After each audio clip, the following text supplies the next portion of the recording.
Alright, so it's going to get warm here in Michigan pretty soon, and be a good idea to make sure your air conditioning is working, depending on the age of your vehicle. Mine wasn't working, and I was really baffled because newer car, and um, although I've modified my car, I have never really touched the air conditioning. I mean, other than changing the serpentine belt, which shouldn't cause any issues. Um, I did a visual confirmation to see that when you turn the air conditioning on, the compressor didn't spin, and I was like, okay, well that's interesting. Now I'm fortunate enough to have, you know, gauges so I could check and see if the pressure is right. You don't need fancy gauges. You can just check the pressure with an AC pressure checker. It'll tell you whether or not there's enough pressure to at least kick the compressor on, or allow it to be kicked on anyway. Or if you're really fortunate enough to have some sort of diagnostic tool to see that the AC is being requested through the computer controls. But generally, if there's enough pressure, the compressor should kick on.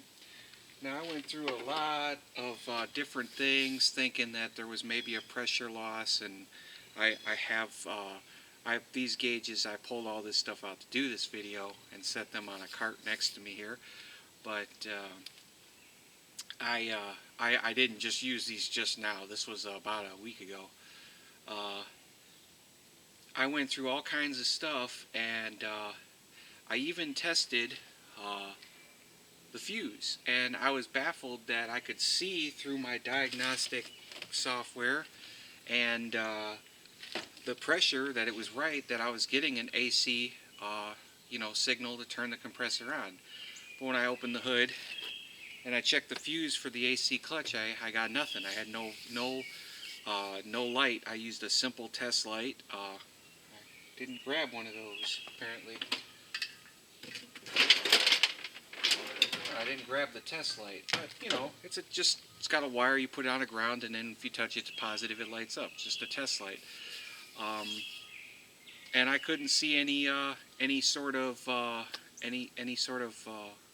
light, so there was no power going through the fuse. So I look around, and I go through a lot of rigmarole. Raise the car up because it's easier to get to the compressor because it's at the bottom. Pull the plug off and see if there's power at the plug where the compressor connects to the harness, and there wasn't power there either. Now, had I just taken a step back and realized one simple little thing could have been standing in my way. I had it here. Here it is. So, just this. There was only a couple like it. Just swap it with one that's working in your fuse compartment. Just a relay. I'll demonstrate in just a moment. Just swap it out and see if wherever you borrow it from stops working, and if the AC starts working, you'll know this is bad. So that's like the short story of just a bad relay. Now I'll just pop the hood and I'll demonstrate.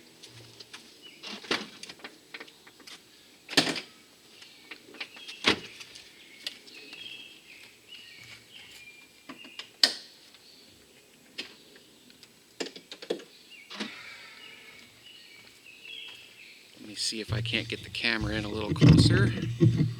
I'm on a really good tripod here. So, get it in on the fuse panel.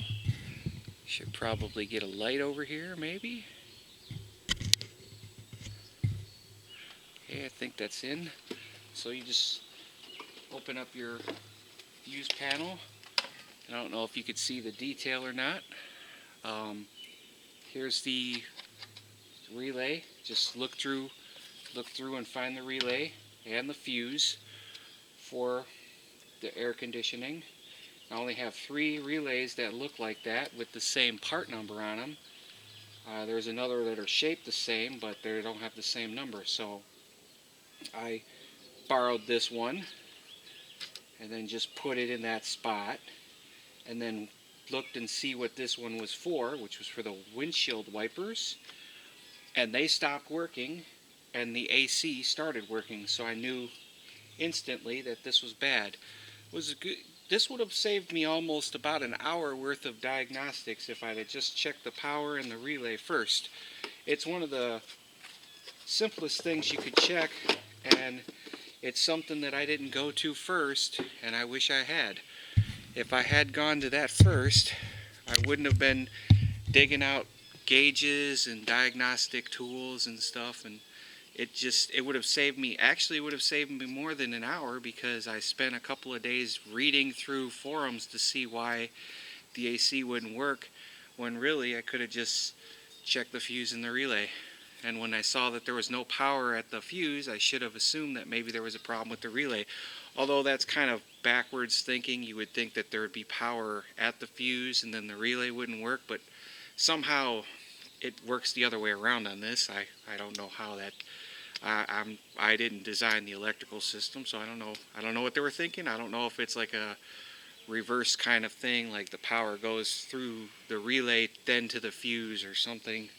That doesn't matter at this point. It just should have realized that if there's no power at the fuse, there must be something wrong with the relay. But it was just, one of those you didn't take a step back thing moments. And if I had taken a step back, I would have been able to fix my AC in about 15 minutes instead of spending an hour doing some other diagnostics and tearing into things, and also spending a night reading through forums and stuff on why the AC wouldn't work even with a full charge, all the other stuff, and some of the forums led me in a completely wrong direction. I'm not going to get into exactly what went down, but basically I was looking at the sensors for the ambient air temperature, and I went into that rabbit hole, and that was kind of a deep rabbit hole to go into. As you can imagine, where the ambient air temperature sensors are on most cars, so I thought maybe they'd gotten damaged or disconnected somehow. So I went down a pretty deep rabbit hole, and I want to make sure that if you have a similar problem probably it should be cross make vehicles, that if the relay is not working, that's going to be the reason. But this is a Chevrolet Cruze, so if you have a similar issue where your AC is not working, you might want to take a step back and just check the relay and the fuse. And then if you have to go forward from there and the relay's working and you can tell and the fuse is getting power through it, that you can go down to the wiring harness, move down to the compressor wiring harness, and then from there go into saying, oh well, maybe there's a break in the wire or something. But I would definitely recommend taking a step back and going to the relay and the fuse, especially if you have enough diagnostic software that you could see a request, and or you've checked the pressure with this tire gauge looking pressure checker. This is for air conditioning systems. It's not perfect, but if you have enough pressure on the low side, I think it's like, what does it say? It says like over 24 psi, and then the compressor should come on. That's a little low, but depending on your air conditioning system and the needs of it, the low pressure side is not generally that high. So as long as there's enough pressure, it will turn on the compressor. But that'll about wrap it up for this. I rambled a little too long and made this a 10-minute video when I really wanted to make a 4-minute video. So I hope that was helpful, and I'll see you in the next video.